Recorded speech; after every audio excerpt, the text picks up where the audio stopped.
Hi guys, welcome. We have an exciting show today. I have here with me Campbell, who is the creator of the Goddess Diary. Can you see this? This is Goddess Diaries. And I have lots of questions to ask what this is all about, and so I'm so excited to speak to Carol. So Carol, tell me a little bit about the Goddess Diary. What is it? The Goddess Diaries is something I created 4 years ago. I asked women, friends, and family to compose and write down a particular event in their life, and it sort of hatched into this storytelling tool whereby different people would submit different ideas for stories, or I would go interview them, and it hatched into more of a fundraising tool that helped women-based charities in the DC area.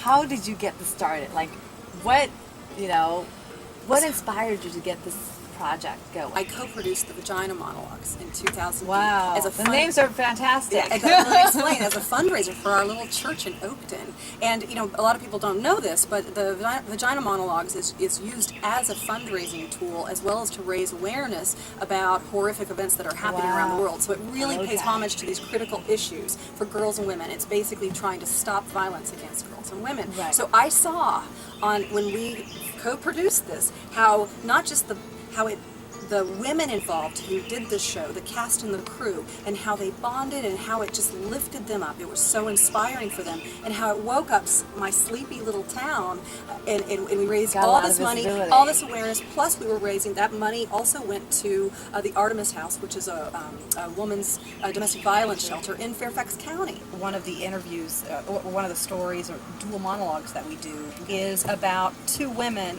who are recovering from sexual abuse from a trusted youth minister at their church. There was this part of my brain that's going, this is not right, but I was so emotionally invested in it that, between the phone sex and the sextings, and I was like, there has to be something here.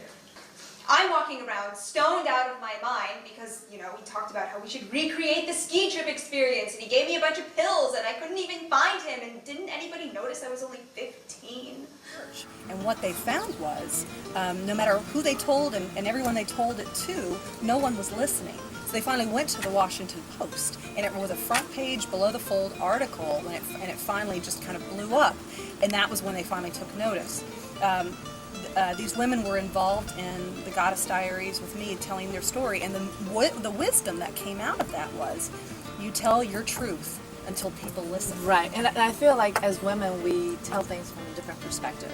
Yes. And different age, different background, and the way we tell the story, it's all very unique. Yes. I think that's really beautiful. Yes. I'm gonna burn up the road and be on our way. We'll reach the sea by dawn. Kay is getting married. It's an example of a milestone in a woman's life, yet with all the details of modern angst. Kay is very much normal in her quest for getting married, and the questioning of her own destiny is what she's doing right.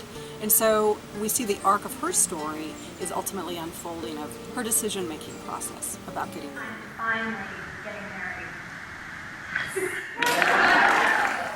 I'm also a mom. I have a 14-year-old and a 10-year-old right now, and I see some of the challenges that they're facing, and even though I give them all of the messages that I'm trying to convey, I realize I'm battling against what our culture is trying to deliver them. I'm having less and less of a voice of a parent, and I know that they are being more and more influenced by their friends and by culture, pop culture, movies, magazines, you name it. And I think it's really important to have strong messages for our young women.